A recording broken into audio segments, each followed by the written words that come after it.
Salut, c'est RC Pilot et aujourd'hui on va parler du quadcopter LS-112 de la marque Lianshan. C'est un anneau quadcopter que j'ai acheté au magasin Interdiscount pour 29 francs. Il était en action à la place des 39 francs qui coûtent habituellement. Alors, dans la boîte en carton, on a ce petit plastique, là, on fait ça. On a cette boîte là, qui est pas mal, qui porte l'indication QH alors que c'est pas du tout un QH, mais bon, ça vient d'une autre marque de drone. On a des petites indications ici. Et donc pour l'ouvrir, c'est assez simple, il faut donc appuyer ici et à l'opposé. Hop, et là on peut enlever la partie en plastique. Et puis on peut appuyer ici et à l'opposé pour enlever le petit capot bleu. À l'intérieur, on trouve une télécommande, 4 hélices de rechange et un chargeur. Le chargeur a une LED rouge quand la batterie est en charge, et la LED rouge s'éteint après 30 minutes quand la batterie est chargée. On a aussi un mode d'emploi qui est en français, en allemand et en italien. Alors, le mode d'emploi est en français assez correct. Par contre, je tiens juste à signaler qu'il y a une erreur. Calibrer la télécommande. Alors déjà, on ne calibre pas la télécommande, mais le quadcopter. Et pour calibrer, c'est pas les deux vers la gauche. Si on faisait ça, on mettrait les gaz à fond. C'est absolument pas le cas. Donc pour calibrer, c'est effectivement le stick de droit en haut à gauche, mais le stick de gauche, c'est en bas à gauche. Voilà. Alors, ceci étant dit, c'est pas bien grave. C'est quand même assez chouette d'avoir cette boîte en plastique. Alors pour enlever le quadcopter, ici c'est marqué presse. Donc j'appuie et je fais glisser vers moi le quadcopter. On voit qu'il a ici des petites dents qui lui permettent de s'accrocher au petit bout en plastique. Donc pour le remettre, je fais ça, j'appuie sur le quadcopter et je le glisse vers l'avant. Et là, il tient. Et ça c'est quand même assez chouette. Petite boîte de présentation ou de transport.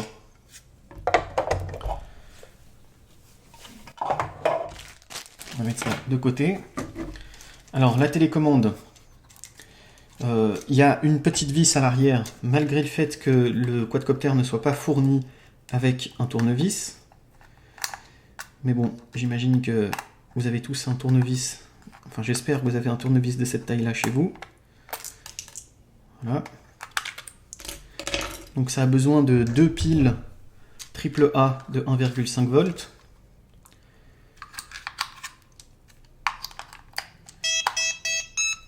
Ah, ok, c'était allumé.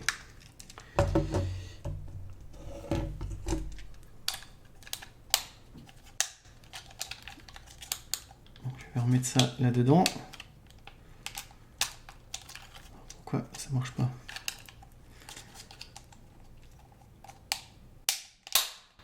Voilà, alors il n'y a absolument pas besoin de la petite vis, mais bon, c'est toujours sympa d'en avoir une. Je crois que c'est plus un problème légal qu'un véritable souci que la petite trappe tienne correctement les piles.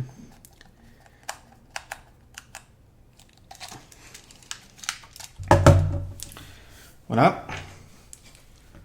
Alors, le quadcopter en lui-même, c'est un anneau relativement classique, avec 5 cm de distance entre chaque moteur. Une petite prise ici qui sert à la recharge. Un bouton on-off. On a des LED blanches à l'avant et vertes à l'arrière. Alors j'aurais souhaité avoir des LED vertes à l'avant et rouges à l'arrière, mais bon, c'est pas bien grave. On va lui pardonner. Le quadcopter pèse environ 14 grammes. Il a une distance de vol d'environ 50 mètres, peut-être un peu moins. Il peut voler pendant 5 à 6 minutes. Et le temps de charge est de 30 minutes. Alors les protections d'hélice sont très très molles. Elles ne servent pas à grand chose. Elles ne servent pas au plafond. Elles ne montent pas suffisamment haut pour protéger des hélices quand on touche le plafond. Par contre, lors des chutes, elles ont quand même une petite utilité. Donc du coup, on peut les laisser. Alors on est obligé de les laisser à la base, hein, vu qu'elles ne se retirent pas. Mais on pourrait les couper si jamais elles dérangent. Alors, il y a une information importante à savoir avec ce quadcopter. Quand on l'allume, je mets les LED blanches vers l'avant. Je l'allume. Là, la télécommande et le quadcopter sont liés. Pour faire la calibration de ce dont je parlais tout à l'heure, il faut donc le stick gauche en bas à gauche et le stick droit en haut à gauche.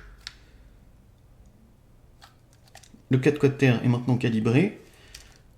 Et je peux faire donner les gaz. Par contre, si maintenant, une fois que j'ai donné des gaz, je voulais recalibrer le quadcopter, c'est pas possible. Donc si jamais en cours de vol, vous vous rendez compte qu'il y a un problème de calibration et que vous avez envie de le recalibrer, il faut donc éteindre le quadcopter, éteindre la télécommande, rallumer le quadcopter, rallumer la télécommande et refaire la liaison. La calibration, pardon. Voilà. Donc le stick gauche permet de changer de vitesse. Il y a 3 vitesses et la troisième vitesse est vraiment incroyable avec une inclinaison extrêmement forte, une rotation sur lui-même totalement... ouais, c'est vraiment hyper sportif. Le stick de droit plus une direction permet de faire des flips.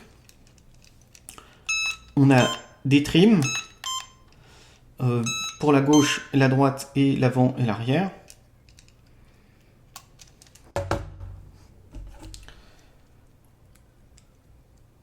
Voilà, j'ai dit à peu près tout ce qu'il y avait à dire sur ce quadcopter.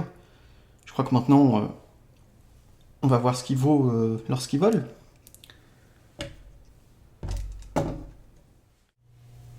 Bon, ben c'est parti, on va faire un petit test.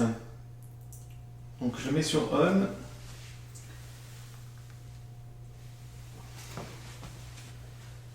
J'allume la télécommande.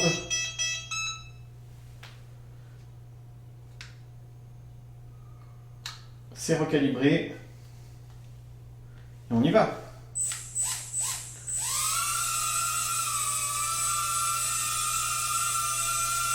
Alors, est-ce qu'il a besoin d'être primé un petit peu?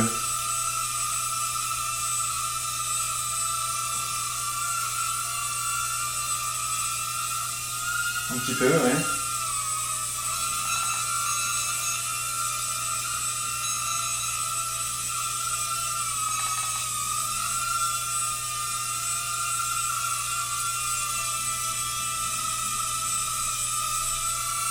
Ouais, c'est pas mal. Ok. Donc ça, c'est la vitesse 1. Donc il s'incline pas beaucoup. C'est parfait pour un débutant. On va passer à la vitesse 2. Donc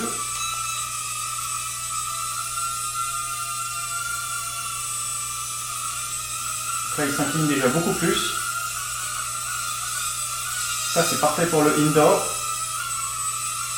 Donc pour l'intérieur.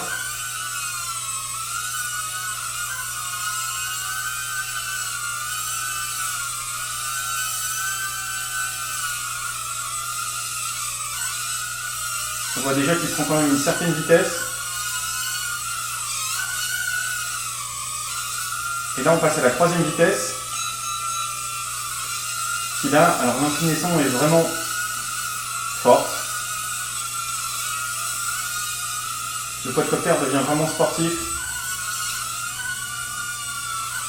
Et surtout, ce qui change, c'est la vitesse de rotation. Ça, c'est la vitesse de rotation en troisième vitesse. Ça, c'est en première vitesse. Ça, c'est en deuxième vitesse. Donc là, je vais me remettre en troisième. C'est vraiment une forte vitesse de rotation. Du coup, pour faire des funnels,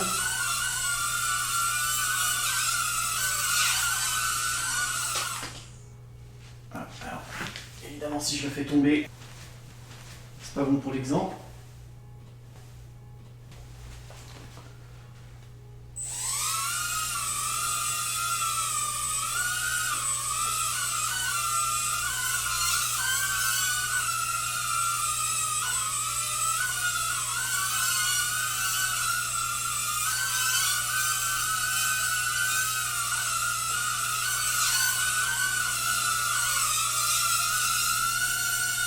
Voilà.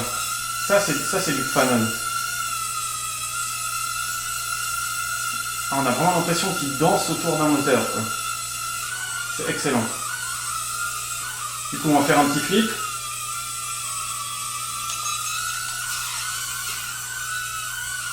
On voit qu'il ne met pas de gaz pour faire les flips. Donc c'est à nous de mettre un peu de gaz pour éviter qu'il tombe comme ça. Donc j'appuie, je mets un peu de gaz et ensuite je mets une direction. Voilà, là ça marche beaucoup mieux. C'est à moi de mettre les gaz. J'appuie, je mets des gaz et une direction. Et voilà, on fait des superbes flips comme ça.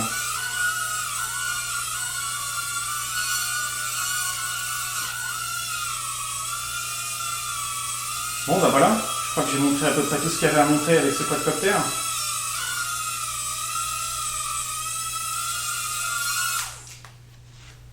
Il est donc parfait pour un débutant parce qu'en vitesse numéro 1, il est très docile, il n'est pas trop agressif. En vitesse numéro 2, ben, déjà on se sent un peu plus à l'aise. Enfin, et alors pour les débutants et pour ceux qui sont un peu plus avancés, c'est très bien. Et en vitesse numéro 3, ben, il s'incline tellement qu'on peut même l'utiliser à l'extérieur. Il ne résiste pas vraiment au vent, mais quand même, quoi. Comparé à d'autres nanos, il a une certaine puissance et surtout une inclinaison et une rotation qui le rendent vraiment extrêmement sportif. Du coup, moi je pense que ce LS112 de la marque Liangshan est totalement recommandable.